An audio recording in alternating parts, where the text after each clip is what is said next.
What's going on, guys? Greg Blanchard here with Native Watercraft. In today's video, I want to talk to you guys about winter bass fishing from a kayak.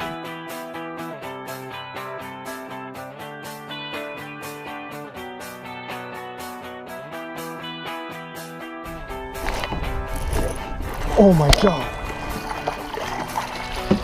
That is probably one of the top 3 coolest things that has ever happened in my fishing career. So first and foremost, and the most important thing for winter bass fishing, whether it's a kayak, whether it's a boat, float tube, whatever, you want to make sure that you're dressed appropriately.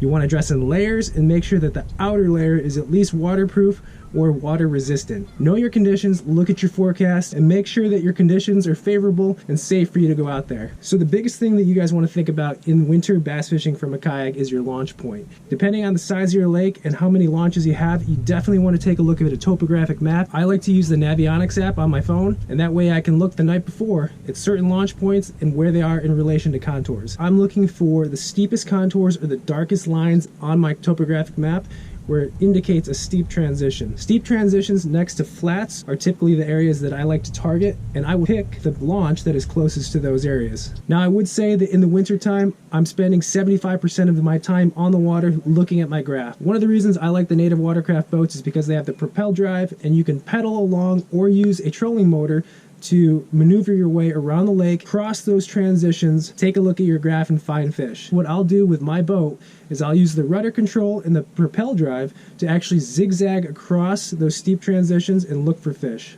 Again, the winter is a tough time to fish because a lot of the times the fish will be grouped up, concentrated in a small percentage of the lake. So you're almost looking for a needle in a haystack. But if you know the target areas, you can maximize your odds of finding those fish. Another thing that I look at besides my graph in the winter are the birds. Birds usually indicate there's bait, and where there's bait, there's usually predator fish, including bass. If I see an area that doesn't have any birds, any life at all, I'll probably just skip over that area and go to the next one. What I see in the winter for bass is that they're on the bottom. They're tucked to the bottom. There are little lines on your graph, and if they're streaking, that means they're moving and they're active. Once I see a few of those lines on my graph, I'll stop the boat, I'll slow down, and I'll make a cast. My go-to baits for winter bass fishing would probably be, number 1, the Dropshot.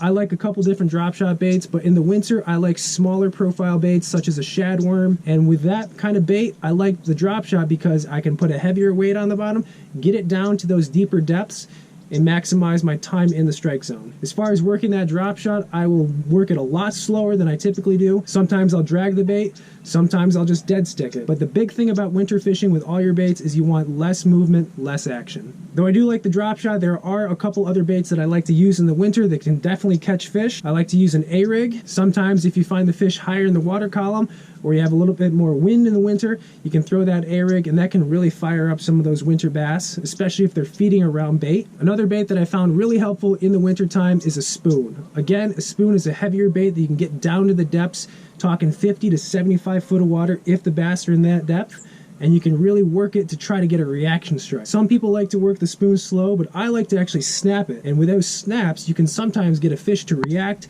that's hugged on the bottom and get a bite. So those are my winter tips for kayak bass fishing. Hope you guys enjoyed the video. Just remember, for winter bass fishing, stay safe out there, be prepared, be patient, and as always, tight lines.